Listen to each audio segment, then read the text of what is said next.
السلام علیکم۔ Second year ہمارے سامنے ہے اردو کتاب کا سبق مولانا ظفر علی خان۔ اس کے لکھنے والے ہیں چراغ حسن حسرت۔ کتاب جس سے لیا گیا مردم دیدہ۔ چراغ حسن حسرت کی پیدائش 1902 اور وفات 1955۔ یعنی یہ پیدائش و وفات جاننے کا مقصد یہ ہوتا ہے کہ ہمیں معلوم ہو یہ تحریر کس زمانے میں لکھی گئی، اس دور میں سیاسی معاشرتی کون سے رجحانات ہمارے اندر موجود تھے۔ ظفر علی خان کی وجہ شہرت ایک تو یہ ہے کہ ان کے گھر میں ان سے بھی پہلے صحافتی سرگرمیاں اور علمی کاروائیاں جاری تھیں۔ مطلب ان کے بڑے بھائی نے اخبار شروع کیا تھا۔ مسلمانوں کے ترجمان صرف ایک دو اخبار ہی ہوا کرتے تھے اس وقت، یہ پچھلی صدی میں، قیام پاکستان سے قبل۔ اور دوسری چیز یہ بڑے خوبصورت نعت خوان شاعر بھی ہیں، ان کی شاعری بھی نعتیں بھی ہم سنتے ہیں۔ اور پہلی حیثیت ان کی اس مسلمانوں کے سیاسی انتشار خلفشار کے دور میں 1857 کے بعد ہمارا جو 1000 سالہ اقتدار ختم ہوا تھا اور انگریز آ گئے تھے اور ہم ہندوؤں کی معاندانہ مخالفت بھی جاری تھی۔ اس سارے دور میں کہ جب کہ ہماری حکومت بھی نہیں رہی، وسائل بھی نہیں رہے اور ہر طرف مخالفت کے علاوہ کسی چیز کا ہمیں سامنا نہیں تھا، یعنی مسلمان معاشرتی سیاسی معاشی ادبی لسانی ہر طرح سے بری طرح پس چکے تھے، تو یہ چند لوگ ہمیں نظر آتے ہیں جنہوں نے مسلمانوں کو دوبارہ سے ان کا حوصلہ جوان کیا، ان کو رستے پہ ڈالا اور بالآخر کر کے ہم نے پاکستان کو حاصل کر لیا۔ اخبار کے ساتھ دیکھیں نفسیاتی طور پر روز کے روز اور کسی طرح سے ہمیں وہ چیز معلوم نہیں ہوتی، روزانہ جو اہم واقعات ہوتے ہیں اخبار میں آتے ہیں اور ایک جذباتی ماحول بنا رہتا ہے۔ تو اس وقت ایسا تھا کہ مسلمانوں کے جو ایک آدھ اخبار تھا مسلمانوں کے لیے لکھا جاتا، اس پر سختی رہتی، بارہا اس کو بند کر دیا جاتا اور وسائل نہیں تھے لیکن اس کا زر ضمانت دوبارہ جمع کرا کے اخبار جاری کیا جاتا۔ اور یہ ہمارے صحافی ظفر علی خان، مولانا حسرت اور بہت سے لوگ، ان کو قید و بند بھی برداشت کرنا پڑی لیکن انہوں نے اپنے کام کو کبھی بھی ترک نہیں کیا، دوبارہ سے اخبار جاری ہوتا اسی تندہی سے پھر لگ جاتے۔ تو یہاں زیر نظر تحریر میں ظفر علی خان کے اخبار، ان کا نام تھا ذمہ دار، عام لوگ سادہ لب و لہجے میں ذمہ دار بھی کہتے تھے، اور ذمہ دار کا مطلب مولانا ظفر علی خان کی ذات بھی ہوا کرتی تھی۔ ان کے اخبار کے دفتر کا ماحول بتایا ہے چراغ حسن حسرت ایک جونیئر بندے تھے، نئی نئی ان کی نوکری ہوئی تھی، تو کہتے ہیں کہ جب میں نئی دنیا کے دفتر میں بیٹھا کام کر رہا تھا، پتہ چلا ذمہ دار صاحب آئے ہیں۔ چچا صدیق انصاری اپنے گدیلے پر پانوں کی جگالی فرما رہے تھے، نیم باز آنکھوں سے ادھر ادھر دیکھ کر ایک اور گلوری کلے میں دبا لی۔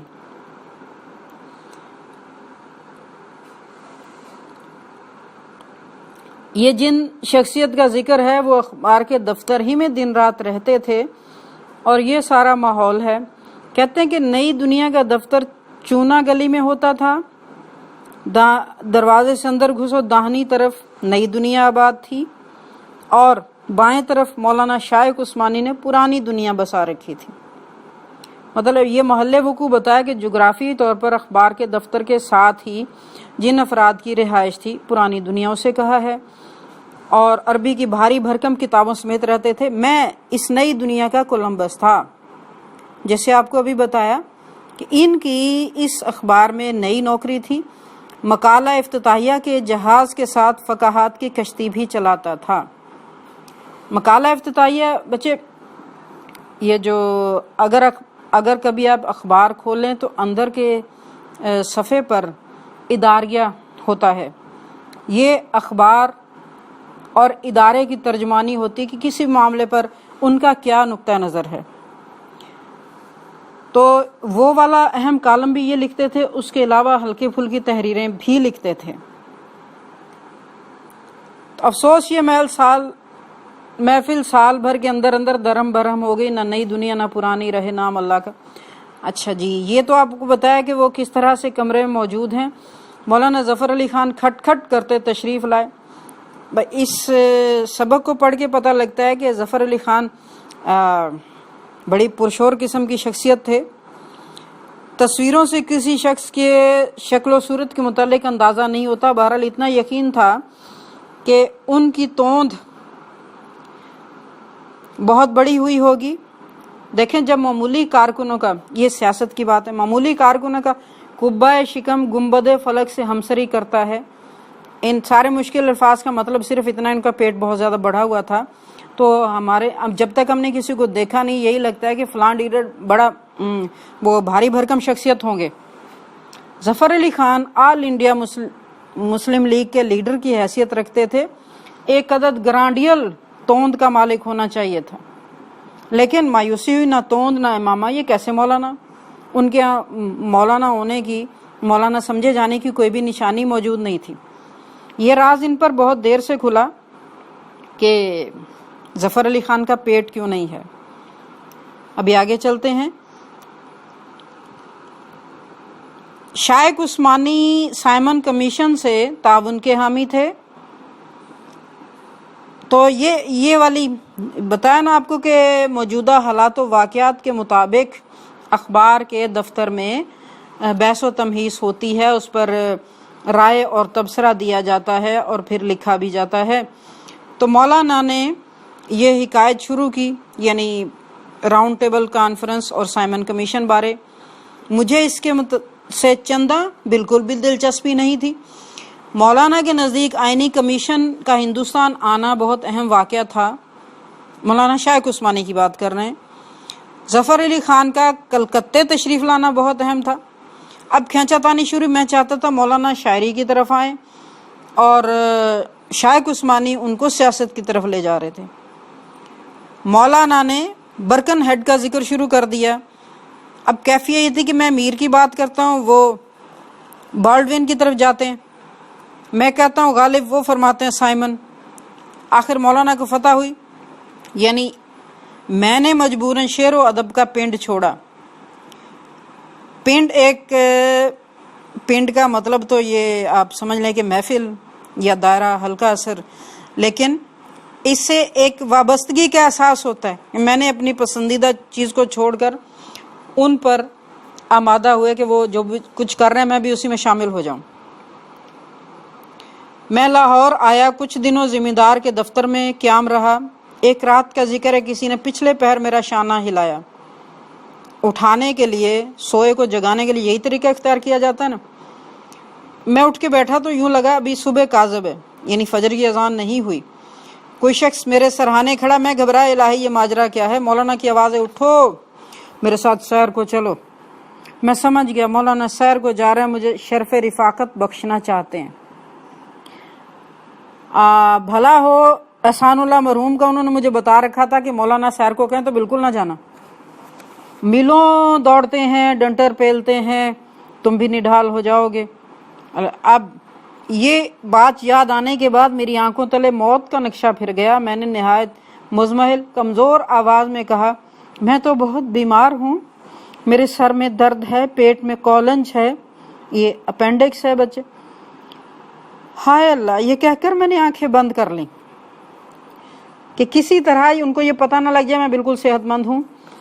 تو انہوں نے علاج کے متعلق کچھ معقول مشورے دیے، معقول، درست، بہتر، عقل سے متعلق. تو اب مجھے پتہ چلا مولانا کی توند کیوں نہیں ہے. وہ اپنی جسمانی فٹنس کا بہت زیادہ خیال رکھتے تھے. یہ پچھلے زمانے میں یہ سارا کچھ چلتا تھا. آج کل کی مصنوعی قسم کی ڈائٹنگز اور جم وغیرہ کی بجائے یہ ایک فطری سرگرمی تھی جسمانی، جس کی ہمیں ضرورت رہتی ہے. آگے چل کر معلوم ہوا انہیں دوڑنے ڈنٹر پیلنے کا شوق نہیں، مقدر بھی ہلاتے ہیں، نیزہ بازی، شاہ سواری، پیراکی، کشتی گیری، سبھی کچھ، نشانہ بھی اچھا لگاتے ہیں۔ حیدرآباد کی ملازمت کے دوران ایک دفعہ وہ فوج میں رہے، سپاہی نیزہ بازی کرتب دکھا رہے تھے، یہ بھی گھوڑے پہ سوار ہو کے نیزہ تانا اور آن کی آن میں میخ اکھیڑ لی۔ نیزہ بازی کا ٹارگٹ یہی ہوتا ہے۔ ہر طرف سے تحسین و آفرین کا غلغلہ شور ہوا۔ ان کی خدمات فوج کے سیگے میں محکمے میں منتقل کر دی گئیں، لیکن افسر الملک سے نبھا نہ ہو سکا۔ وہ ظفر علی خان آزادی پسند طبیعت تھے، وہ نوکری نہ کر سکے، چھوڑ کے آ گئے۔ ایک مرتبہ ایک صاحب کہنے لگے مولانا ظفر علی خان محاورے کے استاد ہیں لیکن حقیقی شاعری ان کے نہیں ہیں۔ میں نے کہا ذرا بحیرہ کلزم، لندن کی ایک صبح اور رامائن کا ایک سین، یہ ظفر علی خان کی نظموں کے نام ہیں، تو کہتے کہ یہ پڑھ کے دیکھیے۔ کہتے میں نے نظمیں تو نہیں پڑھی لیکن مولانا کا دل عشق و محبت کے لطیف جذبات سے خالی لگتا ہے۔ میں نے گفتگو بدل کر ویسے ہی شعر پڑھنا شروع کر دیے، یہ نہیں بتایا کہ کس کا ہے۔ شعروں کو سن کر تڑپ گئے، دیکھا کہ یہ وہ مست نگاہوں سے بار بار جب تک شراب آئی کئی دور ہو گئے۔ سلیقہ میں کشی کا ہو تو کر سکتی ہے محفل میں نگاہ مست ساکی مفلسی کا اعتبار اب بھی۔ شعر سن کر تو وہ تڑپ گئے۔ پوچھا کس کا شعر ہے؟ میں نے کہا کون ایسا شعر کہہ سکتا ہے؟ تو سن لیجئے، یہ شعر ظفر علی خان کا ہے۔ ان کا اوپر کا سانس اوپر اور نیچے کا نیچے رہ گیا۔ میرا مقصد اس وقت مولانا کی شاعری پر تنقید نہیں ہے، یہ تو بس برسبیل تذکرہ، یعنی باتوں میں بات ہو گئی۔ بہت تھوڑے وقت میں انہوں نے کچھ نظمیں کہیں۔ لوگ نظموں پہ پورا پورا دن رات لگاتے ہیں، بہت وقت کہہ کے ایک نظم پوری ہوتی ہے، لیکن انہوں نے زیادہ تر آدھے گھنٹے سے زیادہ وقت نہیں لگایا۔ پتھر نکال ہمسر نکال 17 شعر ہیں، گھنٹے بھر میں لکھے۔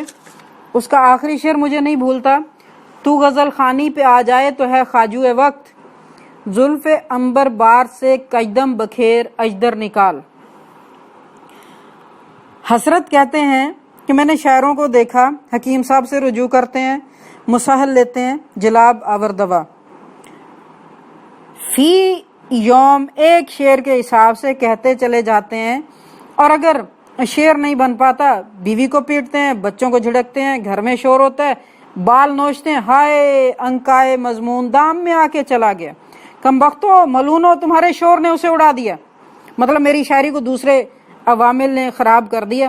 بھئی آپ میں دم ہے تو آپ لکھتے جائیں، باقی چیزوں پہ غور نہ کریں، ان کو ذہن میں جگہ نہ دیں۔ تو مولانا نے کبھی ایسا نہیں کیا کہ شاعری کو کھینچ تان کے لے کے آ رہے ہیں۔ مولانا جب دفتر میں رہتے تھے بڑی چہل پہل ہوتی، یعنی جتنی دیر وہ موجود ہوتے تھے وہاں سکون نام کی چیز غائب ہوتی تھی۔ بلاؤ قاضی کو، بلاؤ اختر کو، ہے زاہدی کہاں ہے حسرت، یہ اخبار کا عملہ تھا، ان سب کو موجود کر کے انہوں نے اخبار کے متعلق ان کو رہنمائی دینی ہوتی تھی کہاں کیا چیز کریں۔ بہت سی نئی نئی باتیں سوچتی رہتی، 2-3 دن ان کا ذکر رہتا، پھر غائب غلہ ہو جاتے۔ جب کوئی اچھا مضمون کہتا، شعر کہتا، دل بڑھاتے، انعام دیتے۔ ایک مرتبہ راکم نے فقاہات لکھے، یعنی میں چراغ حسن خسرت خود، کہ میں نے مزاحیہ تحریریں لکھی تو بٹوا نکال کے دے دیا، کہنے لگے جو کچھ ہے تم لے لو۔ وہ تو اکثر ان کا بٹوا ہی خالی ہوتا تھا، اور اتنا اچھا ہونے کے باوجود لوگ دعائیں دیتے تھے کہ یہ کہیں دور چلے جائیں، اور یہ دعائیں قبول ہو جاتی تھی۔ دراصل مولانا کو اخبار کی زبان و کتابت کی صحت کا بڑا خیال رہتا۔ اچھا کوئی بھی چیز جب جو پرنٹ ہو کے ہمارے سامنے آتی ہے، سب سے پہلے اس کی ایک کاپی ہاتھ سے سیٹ کر کے لکھی جاتی ہے۔ اخبار کا سیٹ کرنا عام کتابوں سے بہت زیادہ مشکل ہے، کیونکہ اس کے مختلف کالم ہوتے ہیں، پہلے صفحے پہ کون سی چیز لگانی ہے، دوسرے پہ، تیسرے پہ، اس طرح سے وہ سب ہاتھ سے سیٹ کیا جاتا، لکھا جاتا، مکمل کر کے دیتے، اس کے بعد اس کے مطابق پہلے مسودے کے پرنٹنگ ہوتی تھی۔ کاتبوں کی جان الگ آفت میں، ایڈیٹر الگ مصیبت میں مبتلا۔ مولانا دفتر میں غلغہ پاڑا مچاؤ، جو ہی کاپی پہ نظر پڑی۔ کاپی کیا ہے؟ یہی مسودہ جس کو آگے چل کے اس پر سارے بننے، اگر اس میں غلطی ہوگی تو سبھی میں اسی طرح چلی جائے گی۔ ارے یہ کیا، یہ عبارت تو بالکل محمل ہے، اس مراسلے کی تصحیح نہیں ہوئی، مراسلہ خط۔ یوں ہی کاتب کو دے دیا، خبروں کی عبارت چست نہیں ہے، چست یعنی بہتر۔ کتاب کی غلطیاں تو دیکھو، ایک کالم میں 50 غلطیاں، کوئی دائرہ بھی صحیح نہیں، غضب خدا کا، قرآن کی آیت غلط لکھتی۔ اتنا خیال نہیں آیا کہ کلام الہی ہے، ستیہ ناش کر دو اخبار کا، تمام کاپیاں جلا دو۔ اسرن اخبار مرتب نہیں ہو سکتا، یعنی اتنا وقت نہیں، ایک دوبارہ سیٹ کر کے اس کو بروقت بھیج دیں۔ اعلان کر دو کل اخبار نہیں چھپے گا۔ جو آپ کے ہاتھ میں اخبار صبح آتا ہے وہ پچھلی رات مکمل کر کے چھپ کے نکلتا ہے۔ بلاؤ اختر کو، اختر، اختر کہاں ہے؟ قاضی، قاضی بند کر دو اخبار، بند کر دو، میں یہ اخبار نہیں نکالنا چاہتا۔ اس کو پڑھ کے آپ کو بھی احساس ہوا کہ لگتا ہے ہم اخبار کے دفتر میں بیٹھے ہیں اور ظفر علی خان کی صحبت میں، محفل میں۔ اللہ ان سب کو جزائے خیر دے جنہوں نے ہماری تاریخ اور جغرافیہ میں بہت بڑا ناقابل نظر انداز حصہ ڈالا۔